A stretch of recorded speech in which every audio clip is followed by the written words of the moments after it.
Bem-vindo ao Papo Espírita, a espiritualidade na sua vida. Olá, este é o Papo Espírita, uma produção da Comunhão Espírita de Brasília no YouTube. Eu sou Ana Cristina Sampaio. Desde já eu te convido a ir até a nossa playlist, ao canal da Comunhão Espírita de Brasília, se inscrever, ativar os alertas e receber os avisos das nossas produções. Comigo no nosso estúdio virtual, Miriam dos Anjos e Thelma Alves, tudo bem? Tudo bem. Tudo bem. E nosso convidado, Paulo Amorim, conhecido como Paulinho, 35 anos de trabalho na Comunhão Espírita de Brasília e atualmente trabalhando na Diretoria de Assistência Espiritual. Tudo bem, Paulinho? Obrigada por atender ao nosso convite mais uma vez. Graças a Deus, muito obrigado a vocês por esse convite, pela oportunidade de estar aqui mais uma vez conversando de forma bastante informal, né, nesse bate-papo sobre a doutrina que tanto nos consola, e é uma oportunidade de ouro a gente poder estar estendendo isso para tantas outras pessoas. Obrigado. Então, a gente já convida, desde já, quem quiser conhecer mais o Paulinho. Nós temos um programa gravado alguns meses atrás sobre magnetismo, que está lá na nossa playlist. E dessa vez a gente veio falar sobre mediunidade. Então, para responder a essas perguntas, a gente quer lançar aqui algumas ideias, né?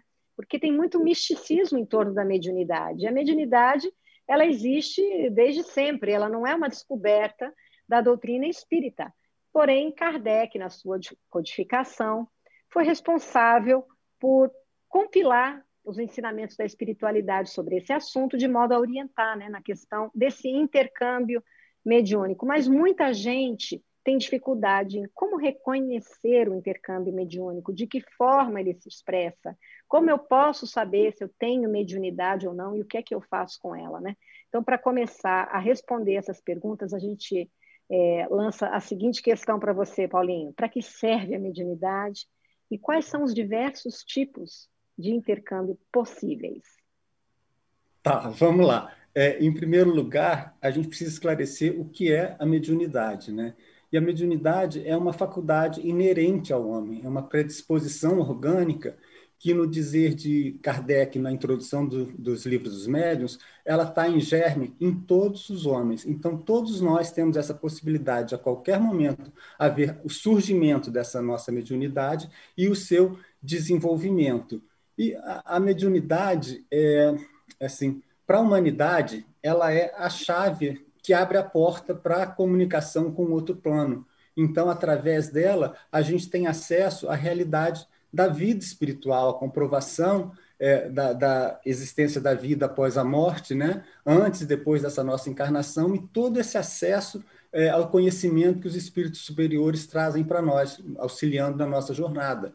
E para o médium, a mediunidade é uma oportunidade de ouro, de auxílio, né, aos necessitados, aos espíritos necessitados, e de crescimento pessoal também, porque através desse comprometimento com a mediunidade, o próprio médium vai se melhorando, né? Ele vai resgatando débitos passados e vai se melhorando também. Bom, você falou também na classificação, né? A gente pode fazer uma distinção também entre a mediunidade ostensiva, que é aquela que a gente vê assim de forma inequívoca, que não tem como o próprio médium, né? Isso em relação ao próprio médium, ao médium saber que aquilo ali não é dele, e aquela mais sutil, né? Uma coisa mais subjetiva, que muitas vezes é só através de um pensamento, uma intuição, e que o médium muitas vezes nem sabe que ele está sendo instrumento de um espírito, né? Porque a gente vê que Kardec, aliás, os espíritos, no livro dos Espíritos, na questão 459, coloca que os espíritos atuam nas nossas vidas, nos nossos pensamentos, muito mais do que nós imaginamos, e que muitas vezes eles chegam a dirigir os nossos atos. Então, muitas vezes a gente está sendo médium, especialmente quando a gente tenta levar uma palavra de consolo, uma pessoa vai fazer uma ação de caridade, os espíritos nos utilizam ali de uma forma bastante sutil, sem a gente perceber, para que a gente muitas vezes consiga passar uma mensagem superior àquela que nós passaríamos, né, por nós mesmos. Então, a mediunidade está presente desde uma intuição, um pensamento que surja na nossa cabeça, uma ideia que, de repente, ilumina um problema nosso e que a gente acha que a ideia é nossa, até aquela em que é tão patente que chega a ter uma materialização, né? Ou seja, vai de uma coisa bastante sutil a uma coisa extremamente material, que seria a materialização de um espírito, né? Mas em relação à classificação usualmente adotada, e a mais famosa é que Kardec dá, que ele separa em relação aos efeitos. Então, haveria mediunidade de efeitos físicos, que é justamente a ação mais material, né? E que ficaria assim, patente os efeitos para todas as pessoas que estivessem no recinto em que ela ocorre, que são as pancadas, que é a materialização, que é a levitação de objetos, no caso, na época, as mesas girantes, que elas se erguiam sozinhas no ar e que todo mundo via, e a mediunidade de efeitos inteligentes, que são aquelas que produzem algum conteúdo de ensinamento, como, por exemplo, a intuição, a psicografia, a psicofonia, né? Toda aquela que você, se você estiver assistindo o fenômeno, você não sabe se aquilo é um médium que está fazendo ou é um espírito. Essa seria de efeitos inteligentes, tá? Miriam e Thelma.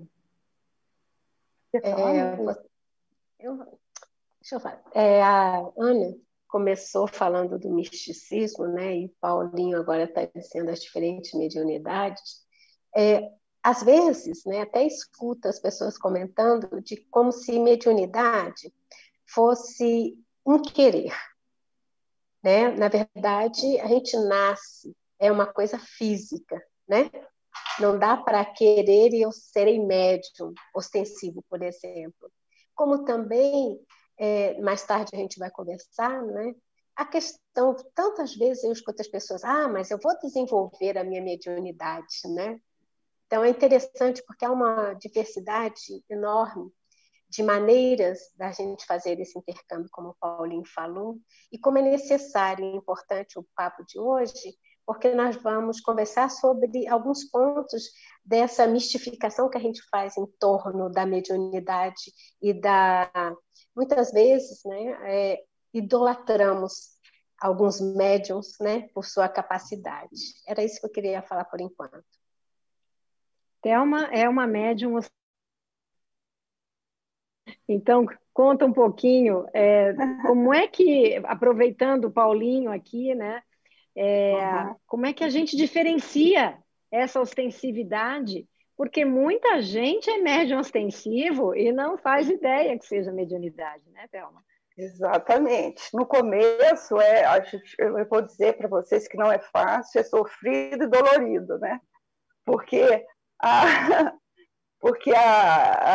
assim, essa sintonia com os irmãozinhos, geralmente, né, como nós estamos num planeta de provas e expiações, a maioria são sofredores, então tem afinidade com o nosso contexto. Então a gente começa a passar mal, sentir dores de cabeça, coração palpitando, a garganta, né, embarga. Então, assim, uma série de sintomas físicos mesmo, que gera um mal-estar muito grande e gera uma perturbação. Se você não começa a se trabalhar e se conhecer, e no começo é muito difícil, não vou dizer que é fácil, porque é um processo muito difícil. Eu, desde criança, eu vi espírito, falava, conversava, corria, fugia, essas confusões básicas que a gente vive quando médium, né? E aí, com o tempo, você vai se trabalhando, e através da doutrina espírita, que me abriu leque de entendimento, né? Eu entrei para um grupo de educação da mediunidade, eu não entrei fazendo estudo, na época me encaminharam assim, mas eu sempre procurei estudar, me preparar, e depois eu fiz o estudo sistematizado da casa, para embasar, e vi a diferença, que se eu tivesse estudado, seria melhor para mim, né? Eu acho que eu ia sofrer menos, porque foi tudo assim muito intenso, né? Então, assim, eu fazia as coisas, participava do grupo, então eu sentia muito, eu sofria mais. E com o tempo não, aí com o tempo a gente acaba administrando, sabendo o que é meu, o que é influência espiritual, e a gente tem que entender, em primeiro lugar, que o nosso corpo é nosso. Eu acho importante a gente começar a perceber, meu corpo é meu. Então, a gente tem que limitar essas influências através de prece, através de fé, oração, meditação. Então, uma série de mecanismos que a gente tem que ter força de vontade, né, Paulinho? Você que... Vou passar para você essa... Aproveitando, só para pegar o gancho da Thelma, aproveitando a experiência e o depoimento dela, eu quero juntar com uma pergunta: como que a gente reconhece essa mediunidade, né, que muitas vezes está descontrolada, e como é que a gente pode trabalhá-la de uma forma positiva, aproveitando o depoimento? Foi bastante interessante esse depoimento da Thelma, né?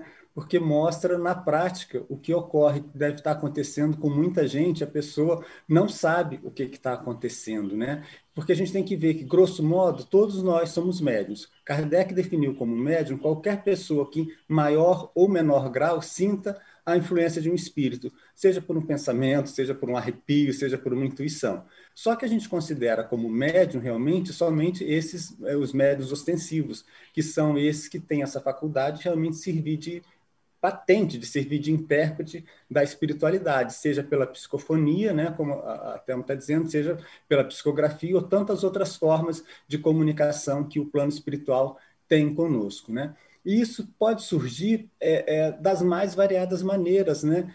Os sintomas, né, que são perguntados. Às vezes são arrepios que a pessoa começa a sentir, ela não se sente bem em determinado ambiente, do nada, ou frente a determinadas pessoas, a pessoa começa a ter dores súbitas, começa a se sentir mal, começa a ter doença que nenhum médico consegue detectar. Então, pode ter um pressentimento, ou pode ser uma coisa mais patente, como, de repente, do nada, ela começa a ver espíritos na frente dela, começa a ouvir vozes, né? E fala, nossa, estou aqui ficando maluco, né? Que voz é essa que não é minha e que está vindo à minha cabeça, né? E, a partir desse momento, o que a gente sempre recomenda é que haja essa confirmação, e isso feito, a gente recomenda, através da procura de um centro espírita, para que a pessoa possa conversar com um orientador, para que possa realmente detectar se esses sintomas, né, se essas ocorrências que estão aparecendo na vida da pessoa são realmente decorrentes da mediunidade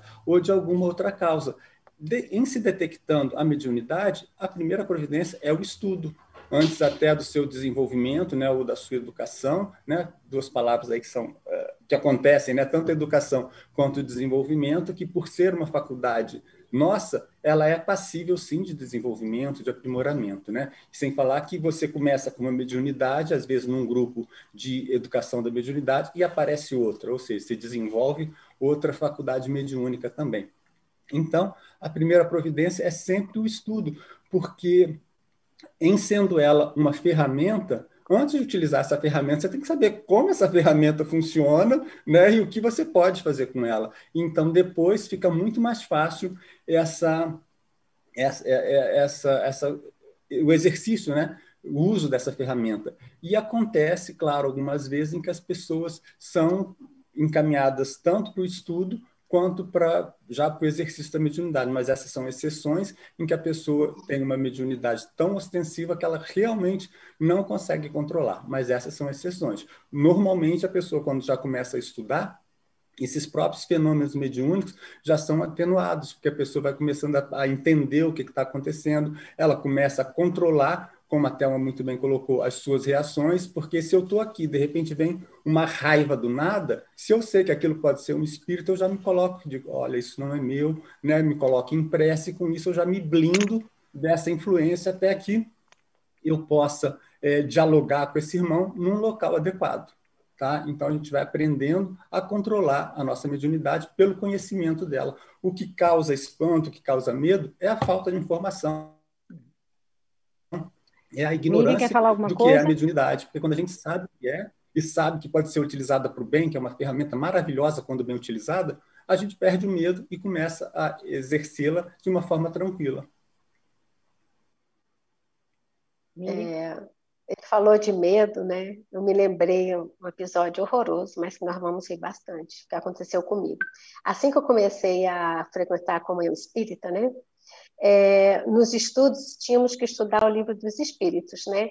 Gente, eu comprei o livro, mas pensa numa pessoa que levou muitos dias para ter coragem de abrir. Como se eu botei um poder assim de medo naquele livro. Então, é uma coisa muito tola.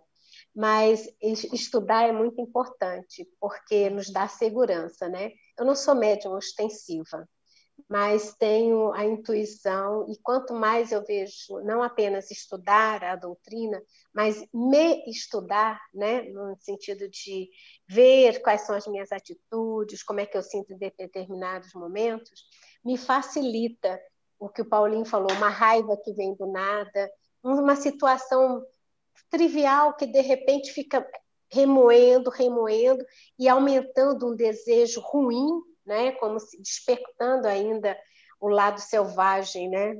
Meio primitivo que deixei há pouco para vir para o planetinha de prova e expiação. E a gente tem que estar mesmo muito atenta, que nem sempre a ostensividade, ela nos vai não ter ostensividade, nos diz que nós não somos influenciados. Somos sim, né? E cada vez mais sutil. Então, quanto mais eu entendo que os espíritos estão ao redor me influenciando, e quanto mais eu me entendo em termos de quanto de raiva ainda tem em mim, como é que eu estou reagindo, quanto de amor, né, de mansuetude eu estou desenvolvendo em mim, é mais fácil de fazer o que a Thelma falou, o que é meu, em termos de pensamento e sentimento, e o que é influência. Porque às vezes a gente tem uma raiva de uma situação que aconteceu, mas essa raiva, ou o ressentimento, ou a mágoa fica de um volume tão grande, incompatível com a situação, né? Então a gente deve estar sempre bem alerta. Talvez aqui caiba muito bem o vigiar, né? E quando a gente vigia e percebe que há algo além, vamos orar, né? Eu queria entrar na questão agora de quem é o médium, né, Paulinho? Porque a gente acabou de falar que muita gente tem essa ostensividade e não reconhece, está sofrendo, né, por esse descontrole, esse desconhecimento, esse não reconhecimento dessa faculdade, mas muitos são ostensivos, estão utilizando mais no sentido de angariar algum benefício, como que usando a mediunidade para atrair as pessoas, né? E outras pessoas buscam esse tipo de médium como que uma idolatria, né? E eles acreditam que essas pessoas são superiores porque elas têm aquele intercâmbio com o mundo espiritual, né? Então, como é que a doutrina espírita lida com essa questão? Porque a gente costuma dizer que a mediunidade é compromisso, não é elevação espiritual. Queria que você explicasse. Muito bom, muito bom. É muito boa essa abordagem, porque isso que você falou é fato, né? Aquelas pessoas que desconhecem a mediunidade veem qualquer médium como missionário, como alguém que tem todas as respostas. E a gente tem que tomar muito cuidado com isso, porque tem aquela advertência, né? Não creiais em todos os espíritos, né? Vejam se são espíritos de Deus, porque no plano espiritual a gente esquece que somos nós, os homens, que somos simplesmente transferidos de dimensão. Então, assim como há os espíritos iluminados, os espíritos bons, há também aqueles que se comprazem em induzir os homens a erros. Então, você veja que, muitas vezes, um médium desequilibrado, ele pode estar sendo um instrumento de um irmãozinho que venha para te prejudicar. Então, se você busca cegamente o aconselhamento de um médium, de um guru, você pode prejudicar bastante, né? Porque o conselho que vai vir não vai ser de um espírito de luz. E a gente tem que lembrar que raramente a espiritualidade se interfere na nossa vida a ponto de nos dizer o que fazer, né? Porque justamente o que eles querem, os nossos mentores querem, é que nós tomemos as decisões por nós mesmos. Muitas vezes eles, de forma sutil, nos dão aquele toquezinho, né? Que a gente acha que é a nossa ideia, mas eles estão sempre nos auxiliando via pensamento. mas raramente de forma ostensiva, porque justamente o mérito da escolha é nosso, eles vêm nos aconselhar. Agora, seguir aquele conselho deles é responsabilidade nossa, é o nosso livre-arbítrio. Então, e eles fazem isso justamente para a gente ter o mérito das nossas ações, o mérito de se comprometer em fazer o bem. Então, quando a pessoa delega essa responsabilidade, seja a um médium, seja a um espírito, ela está incorrendo num erro muito grande, né, que é deixar de ter a ação do seu livre-arbítrio, de exercer o seu livre-arbítrio e colocar isso na mão de uma pessoa que a gente não sabe quem é. E em relação à mediunidade, sim, é compromisso, né? O que os espíritos dizem é que os médiuns geralmente são espíritos bastante endividados e que se comprometeram pela mediunidade a resgatar erros e desvios que eles impuseram a pessoas no passado. Então, eles vêm justamente se trabalhar, porque a gente percebe que o médium ele precisa estar bem equilibrado, justamente por ser mais sensível às influências espirituais, ele precisa ter um estado de tranquilidade, ele precisa se conhecer muito mais para justamente exercer essa vigilância constante. E por isso que a mediunidade serve de instrumento de evolução para o próprio médium, porque ele vai ter uma cobrança maior de si mesmo, porque ele sabe que qualquer descontrole dele pode dar uma consequência muito maior, porque ele vai estar abrindo o seu campo espiritual à influência de irmãozinhos que vão querer prejudicar ainda mais, né? Aumentar aquilo que já está nele. Então, é necessário esse controle maior do médium, por isso que a gente diz que mediunidade é compromisso. Então, e o compromisso consigo mesmo, e não em relação a indicar caminhos para os outros. Mas, infelizmente, a gente vê tanto pessoas que preferem delegar as decisões de sua vida a outros, precisam ouvir um espírito, né? Para saber, tem gente que não gosta nem do atendimento fraterno que é feito por um encarnado, ela quer ouvir uma entidade falando para ela, né? Como se os espíritos, como eu já disse, soubessem tudo. Nem sempre, né? Depende do espírito que você consulta. E, além disso, tem também esses médiuns, que muitas vezes é um perigo da mediunidade. Também a pessoa, às vezes, ela não quer um ganho financeiro por aquilo, mas, de certa forma, ela gosta daquela atenção, ela gosta daquela bajulação que o médium tem. É muito perigoso para o médium deixar se enveredar por esse caminho, porque realmente ele vira um guru, às vezes até dentro da casa espírita, né? Tem médiuns que são assim, paparicados, e isso é um perigo muito grande para o médium. O médium tem que estar atento a isso para não se deixar envolver por isso, porque nós somos humanos, de repente a vaidade, né? Pode nos pegar, a gente começa todo mundo a achar que a gente é muito bom, fala, poxa, então eu sou muito bom, né? É um perigo, porque a gente está sempre sujeito a isso. Então, o médium tem que ter um controle muito grande da sua postura, tanto fora quanto dentro do centro. Tomar cuidado também, né, Thelma? Porque às vezes você começa a entregar uma mediunidade, como você falou, né? De uma forma, às vezes, muito, muito brilhante até, né? Porque você está com os canais abertos ali, você está fazendo um trabalho, e aí você é pega, por exemplo, com um presente, né? Às vezes a pessoa te dá um agradecimento, quer agradecer você além, né? Porque você trouxe uma mensagem, às vezes, para ela, né? Eu queria que vocês falassem um pouquinho também sobre isso.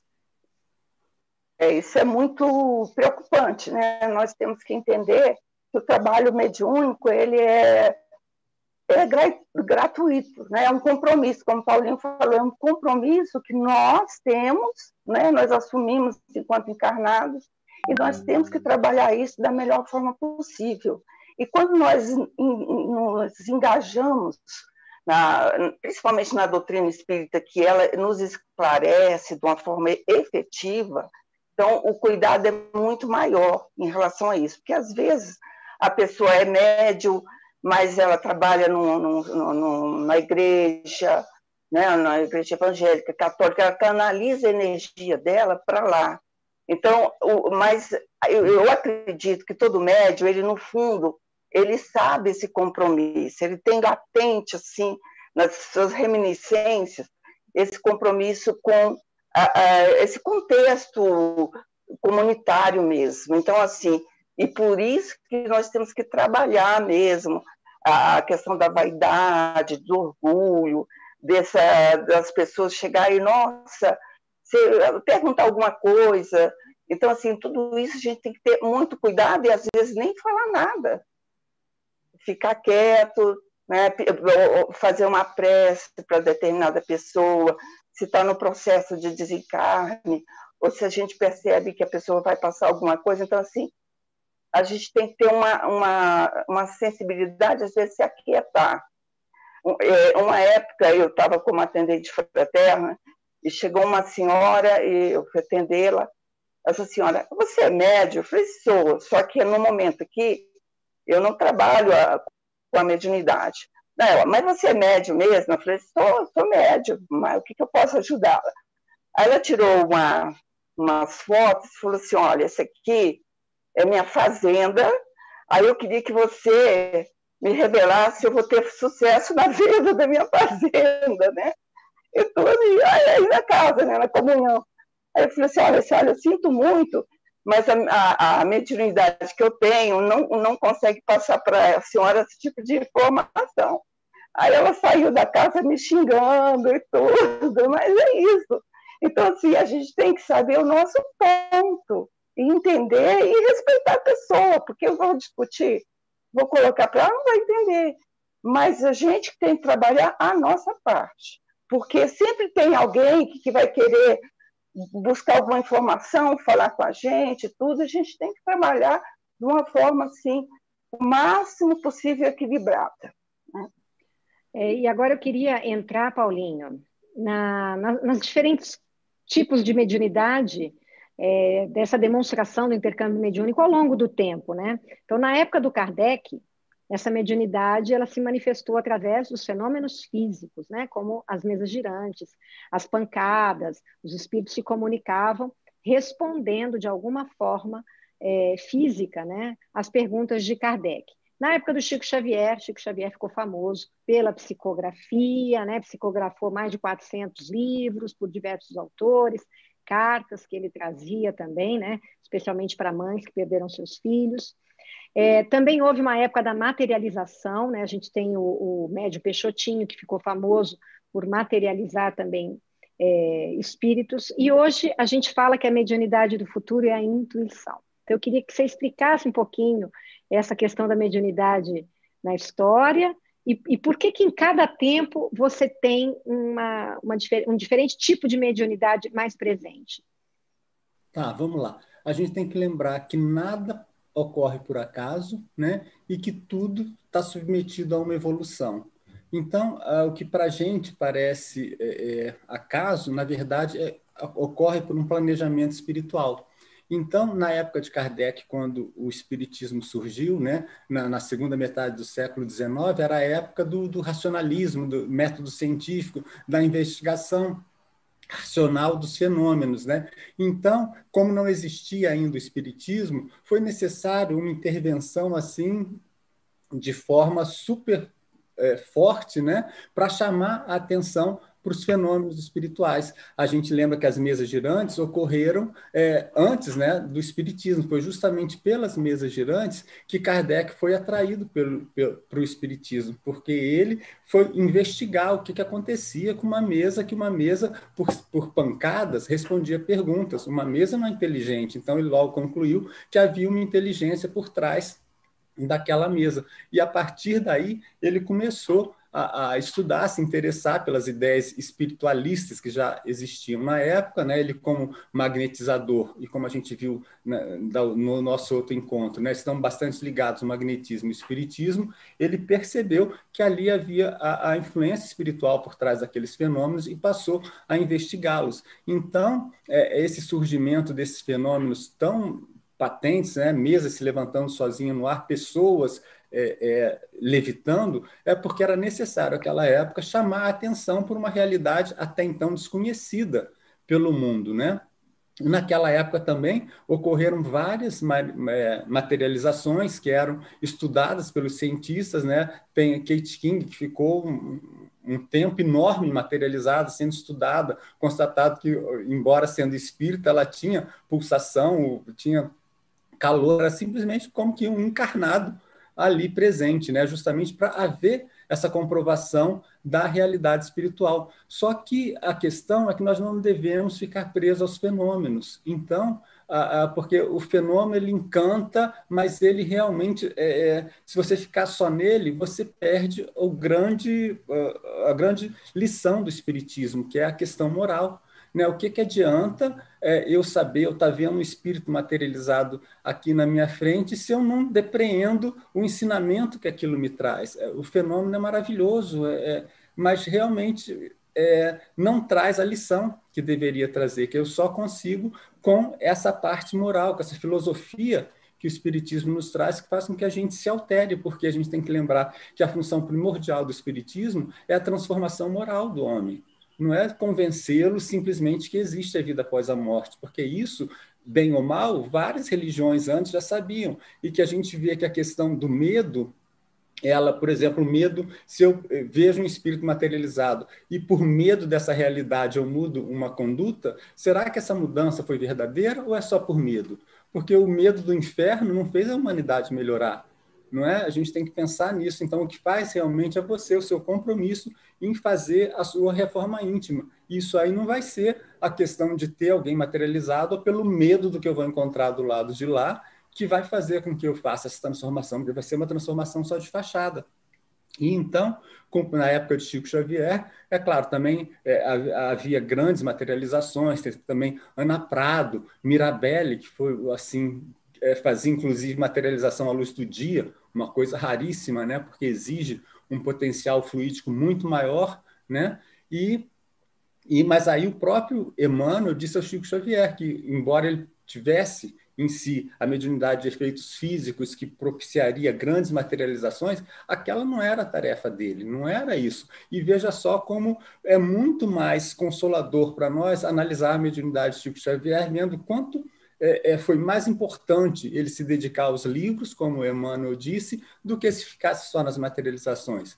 Materialização, ok, mas olha o quanto de informação, o quanto de conhecimento que nos foi trazido, subsídios para a gente fazer a nossa transformação moral através da psicografia de Chico Xavier. Né? E, como tudo é evolução, como tudo ocorre de forma planejada, daqui para frente, os espíritos dizem que vai ser muito mais a intuição.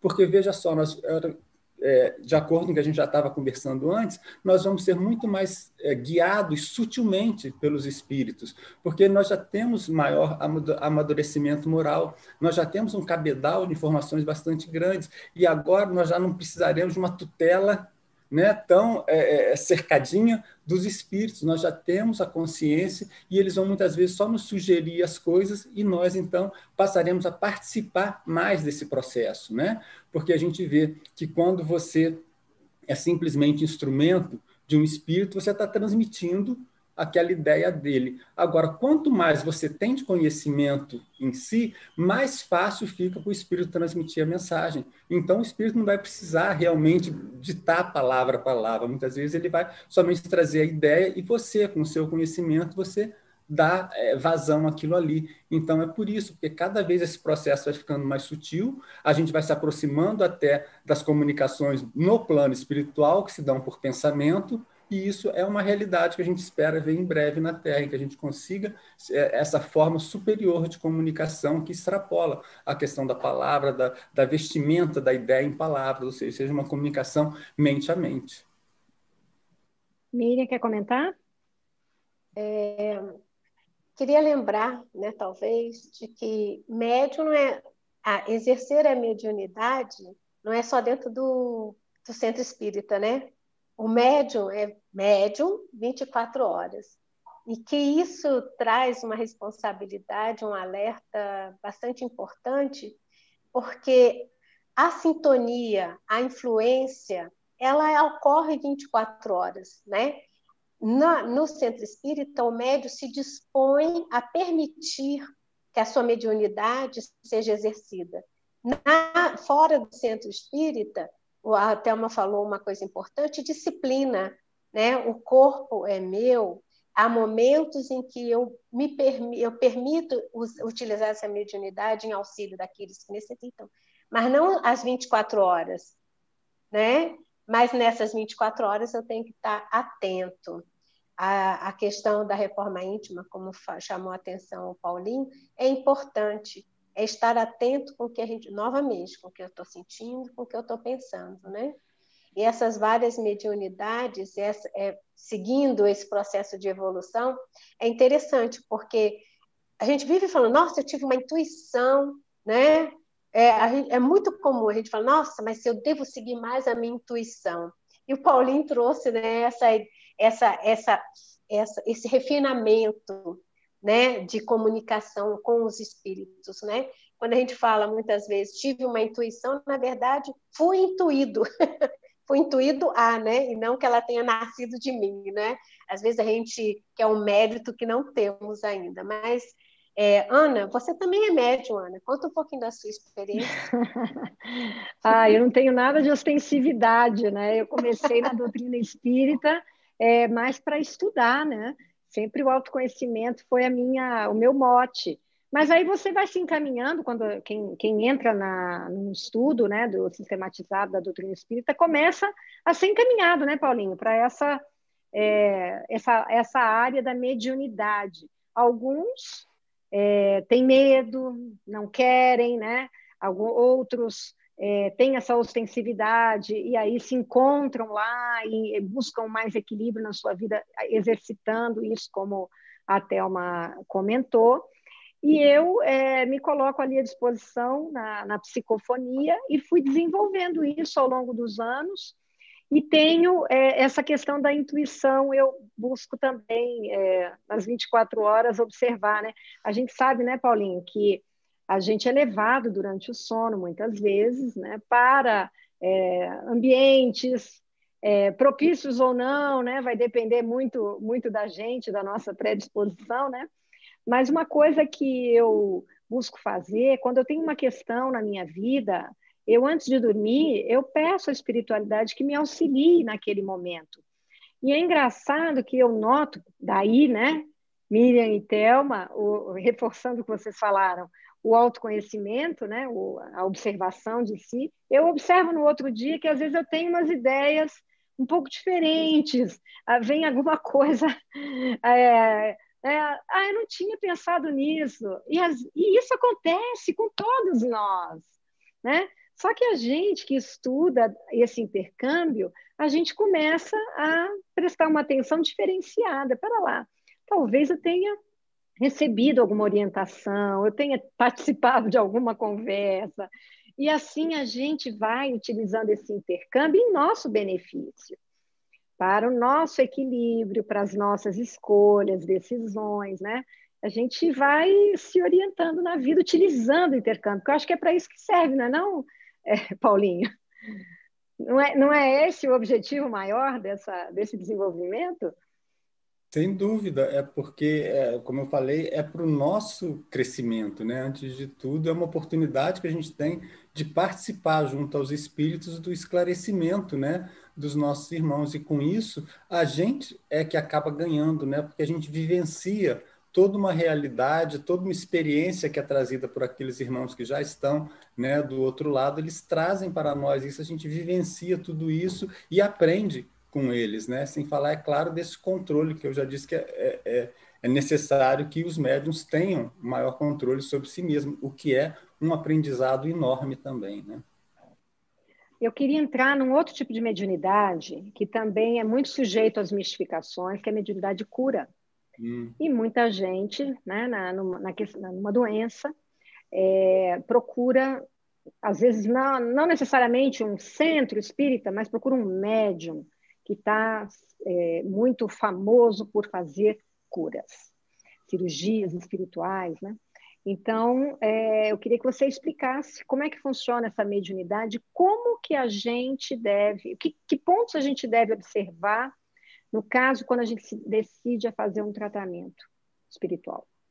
Tá, vamos lá. Então, primeiro é preciso definir a mediunidade de cura, que Kardec coloca no Livro dos Médiuns, que é a faculdade que não é essencialmente mediúnica, ela é muito mais do ser encarnado, né? E aí a gente volta a fazer a ligação com o magnetismo, que Kardec diz que é uma exaltação do poder magnético do médium. Os espíritos podem vir e auxiliar a aumentar aquele poder, mas é a própria pessoa que tem essa faculdade de curar por uma prece ou por um passe uma doença de uma pessoa. Mas Kardec diz também que esse tipo de mediunidade é uma exceção na Terra, tá? São poucos os que conseguem isso, tá? E por isso talvez alguns ganhem grande projeção e que fiquem muitas vezes expostos a todo esse endeusamento que a gente vê, né? Então a gente vê que muitas vezes as pessoas podem até ser corrompidas por esse assédio que as pessoas fazem sobre elas, né? O que é uma pena, porque desperdiçam uma grande faculdade. E uma coisa que as pessoas sempre veem é também esse tipo de cirurgia espiritual que a gente vê também por aí, que a gente também não pode negar a realidade delas, em que exigem cortes, exigem, né, sangue, esse tipo de coisa, assim, uma coisa mais material, tá? Isso daí também acho que já teve seu momento maior, porque da mesma forma que a mediunidade como um todo, isso era mais para chamar atenção, para dizer, olha, vocês não são só matéria, né? Há uma parte espiritual em vocês que também precisa ser tratada. E com o passar do tempo, e já na inexistência desses médiuns curadores por si mesmo, existem os médiuns que a gente pode chamar os médiuns de cura, são aqueles que trabalham, que têm a mediunidade de efeitos físicos, ou seja, têm os fluidos adequados à cura e que, com o concurso dos espíritos, fazem tratamentos espirituais nas pessoas, né? Porque a gente vê que a doença, muitas vezes, ela vem como um alerta para nós, ela vem para nos chamar a atenção em um determinado ponto da nossa vida. Então, em havendo a correção daquele rumo que a gente está errado, a doença, muitas vezes, perde a razão de ser e pode, então, ser eliminada, porque ela veio nos dar a lição, nós corrigimos o nosso rumo, ela cumpriu a missão dela, então pode haver realmente a cura. Há outras vezes em que a doença é a própria cura. A gente vê que Kardec diz lá que há doenças que não podem ser curadas porque elas são comprometimentos que a pessoa traz de outra vida. E justamente aquela experiência da doença é que vai curar o espírito, porque o que está doente, na verdade, não é o corpo, né? É o espírito. E a gente sabe que nós temos o nosso corpo carnal e o nosso corpo espiritual, o perispírito. E a gente sabe que o perispírito, ele grava ao longo das encarnações que nós temos, todos eles sofrem os efeitos das nossas ações, tanto para o bem quanto para o mal. Então, se no passado praticamos muitos delitos, a gente como que mancha o perispírito em determinadas áreas. E numa encarnação seguinte, essa mancha pode vir a se manifestar numa doença. É uma predisposição para uma doença, que dependendo da nossa conduta, quando encarnados, ela pode vir a desencadear ou não, tá? Então, a gente vê que nós não somos apenas matéria física, nós devemos sim procurar o tratamento espiritual, mas jamais achar que ele vai substituir o tratamento físico, que é uma recomendação que a gente dá logo assim que a pessoa quer se submeter a um tratamento espiritual na comunhão. Diz, olha, aqui a gente trabalha uma instância do ser que é espiritual, nós trabalhamos aqui o corpo espiritual, mas o seu corpo material vai precisar da medicação da Terra, então continue no seu tratamento médico convencional, e aqui você vai receber um outro tipo de tratamento, que são os passes, a água magnetizada, o esclarecimento, que faz com que a pessoa também ajude na sua autocura, porque ela vai se colocando em condições também de obter essa cura, porque se a doença vem nos alertar de alguma coisa, se eu não mudo minha conduta, eu posso até ser curado, mas como aconteceu várias vezes, né, até mesmo com Jesus, lá na frente a doença vai voltar, porque a pessoa não se modificou, né, ela não atendeu aquele chamado que a doença veio fazer para ela. E a gente vê, falando em cirurgias espirituais, que elas continuam acontecendo sim, só que de uma outra forma. Elas agora acontecem de uma forma mais sutil. A gente acompanha nos nossos grupos de tratamento da comunhão, que muitas vezes as pessoas relatam que elas tinham um determinado nódulo, um problema qualquer, e que aquilo, com o tratamento ao longo das semanas, que aquilo desaparece. E há casos também que a pessoa depois vai fazer um exame médico, um raio-x, e detecta uma cicatriz ali, sem que a pessoa não tenha submetido a nenhuma cirurgia convencional. Então, veja só, isso continua acontecendo, só que de forma mais sutil, não é necessário nenhum corte, não é necessário nenhum uso de instrumento, justamente porque a operação se dá no plano espiritual e que depois se reflete no corpo físico, porque o perispírito é que serve de molde para o que acontece no nosso corpo físico. O perispírito traz todas as informações, todas essas nossas possibilidades de saúde e de doença, e conforme a nossa conduta, aquilo ali vai se manifestar ou não. Então, fica aqui esse recado, né, que devemos sim procurar o tratamento espiritual, pois se Deus nos deu essa oportunidade de obtermos a nossa cura, nós devemos ir atrás dela, mas sabendo que o resultado vai depender da nossa conduta também e que não deve jamais eliminar o tratamento físico. E não... o que você fala sobre essa questão dos médiums que ficam nessa superexposição? As pessoas devem ou não procurá-los? Bom, aí é que está. É difícil de responder isso, porque o que eu posso dizer é que o resultado que a pessoa tiver que obter, ela vai obter em qualquer instituição que seja ligada ao bem. Tá? Então, não é um determinado médium que vai conseguir um determinado efeito sobre mim, porque, como eu acabei de dizer, muitas vezes a chave para essa cura está dentro de mim. É a minha postura, é a minha transformação que vai conseguir. E se for uma moléstia que eu tenho que atravessar para a minha depuração espiritual, não vai ter médium nenhum que consiga curar, porque acima da vontade de Deus, da determinação kármica que nós trazemos, ninguém vai suplantar isso, né? Então não vai ser o médium que vai trazer essa cura, e que muitas vezes a gente pode conseguir, como a gente sabe, às vezes numa simples prece, não precisa às vezes nem de intermediário, né? Às vezes a nossa própria transformação, a nossa fé faz com que a gente consiga. Eu posso ir lá assistir uma palestra e naquela palestra eu obter a cura. Eu posso tomar um simples passe, como a gente chama de passe de harmonização, que é aquele após a palestra, e obter uma cura ali. Então, não está vinculada necessariamente a um médium, né? E sim a esse meu compromisso, a essa minha fé e essa minha submissão às leis divinas. Eu falar, olha, se puder se afastar de mim isso, ok, mas se não, eu vou aceitar isso com resignação. Esse estado de espírito é que propicia, né, essa intervenção dos espíritos, que muitas vezes eles nos dão até um crédito. Poxa, ele está tão comprometido, vamos, né, livrar ele dessa para ver se ele se acerta. Né? E no caso, se a gente acertar, ótimo, a gente realmente consegue ir em frente tendo aquela prova tirada. Porque se eu já aprendi a lição, por que eu vou necessitar daquela prova, não é? Essa é uma visão muito importante. Eu te fiz essa outra pergunta para deixar isso bem claro, né? Porque muita gente que não tem o conhecimento, o estudo da mediunidade, se deixa levar por diversos tipos de mediunidades, ou eu vou buscar alguém que fale para mim qual é a atitude que eu devo tomar, né? Ou eu vou buscar alguém que me diga o futuro, ou vou buscar alguém que me faça essa cura. Então, a gente quer mostrar que a mediunidade ela é uma faculdade nossa, principalmente, né? Para nosso benefício, nosso uso, nosso aprendizado. Então, não é para a gente delegar essa faculdade, embora os médiuns nós que estamos trabalhando na mediunidade, temos esse objetivo de auxílio, né? Mas que a gente também se beneficie da mediunidade, desse intercâmbio que nós todos temos. A gente está caminhando para o final. Quero primeiro saber, Miriam e Thelma, querem acrescentar alguma coisa? Não. Não? Então, eu queria que, Paulinho, você indicasse alguma literatura sobre o tema da mediunidade para quem quer aprender um pouco mais a partir disso.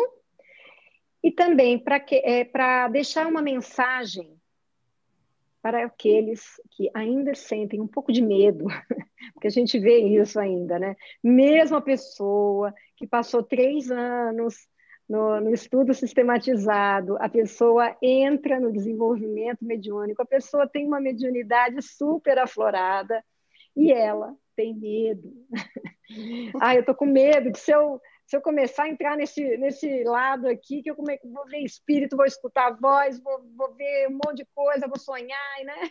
E a pessoa ainda sente esse medo diante da mediunidade. Primeiro, a sua indicação literária e depois que mensagem você dá a essas pessoas. Tá. Bom, eu tenho aqui alguns livros que um já é quase que cumpre as duas funções, né? Tanto a indicação quanto a questão do recado. Não sei se dá para ver, é um livro da Sueli Caldas Schubert, Mediunidade, Caminho para Ser Feliz. Então, já responde quase a outra pergunta, né? É um livro bastante interessante. Tem também o Desafios da Mediunidade, de Raul Teixeira. Dom da Mediunidade, da doutora Marlene. Tá? E também, que a gente não pode deixar de citar Kardec, né, gente? Tem esse livrinho aqui um pouco desconhecido, O que é o Espiritismo, tá? De Kardec também, em que ele fez assim, isso aqui foi lançado antes e depois teve uma edição após o Livro dos Médiuns. Então, é quase que um compilado do Livro dos Médiuns, que é, claro, o maior tratado que já foi feito sobre a mediunidade, né? O Livro dos Médiuns de Kardec. Então, todos esses daqui, eles vão desde uma coisa mais densa para aqueles que queiram realmente se aprofundar no assunto, quanto uma coisa bastante leve da gente ler, uma coisa bastante esclarecedora para os primeiros passos. Esse aqui da Sueli eu acho sensacional. Tá? Você pode só repetir, Paulinho, os nomes, os títulos e os autores? Tá. Só para ficar bem claro. Mediunidade, Caminho para Ser Feliz, de Sueli Caldas Schubert. Tá? Desafios da Mediunidade, de Raul Teixeira. Esse aqui são perguntas que ele vai respondendo. Nós temos O Dom da Mediunidade, da doutora Marlene Nobre. E os dois de Kardec. O que é o Espiritismo e o Livro dos Médiuns. Tá?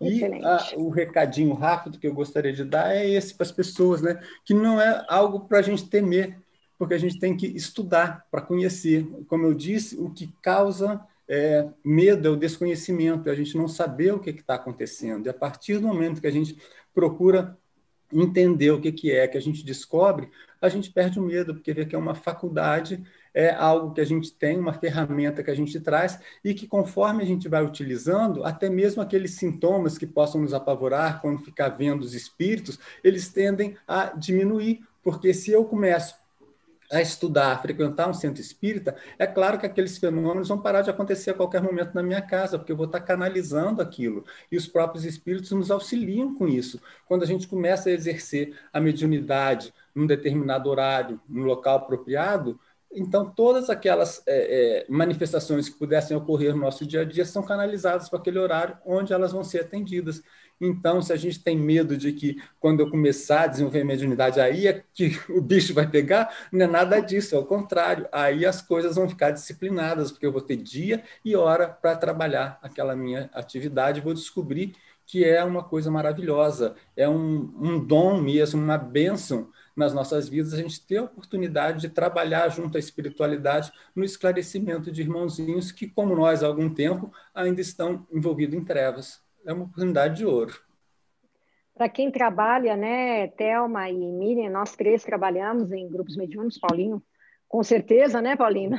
Não sei se mais de um, mas o aprendizado que a gente tem a partir desse intercâmbio, quer dizer, na hora que a gente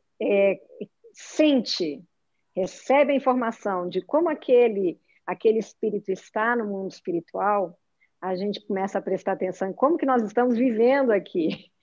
Porque, às vezes, os sentimentos que são carregados para lá são tão difíceis, e a gente experimenta nesse intercâmbio, a gente conhece o que está sendo experimentado do outro lado, né, de diversas formas, né, seja através de mensagem, seja através de sensações físicas, seja através da escrita, né, também da psicografia. A gente tem a oportunidade de perceber que é aqui que a gente vai ter que fazer a mudança, e é para isso que a gente encarnou, para que a gente chegue do outro lado, passando por menos dificuldades que, às vezes, os irmãos que estão lá, que nós estamos recebendo, estão vivenciando. Então, é isso que a gente queria deixar também de recado, né? Para que a gente aproveite essa oportunidade de intercâmbio, de alguma forma, né? Seja em nós mesmos, seja através de outros médiuns, para que a gente possa se conduzir melhor nesse momento que estamos vivenciando aqui, nessa oportunidade. Paulinho, super obrigada novamente. É sempre um prazer ter você aqui, desse jeitinho tranquilo, né? Com muito conhecimento, passa muita serenidade para nós.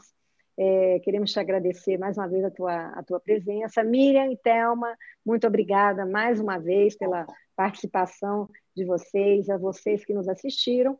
Né? Além de te convidar a essas leituras, que eu mesmo não conheço alguns desses livros e já vou botar na minha lista, queremos te convidar para assistir outros programas do Papo Espírita. Vão lá no canal da Comunhão Espírita do YouTube, se inscrevam, acessem a nossa playlist.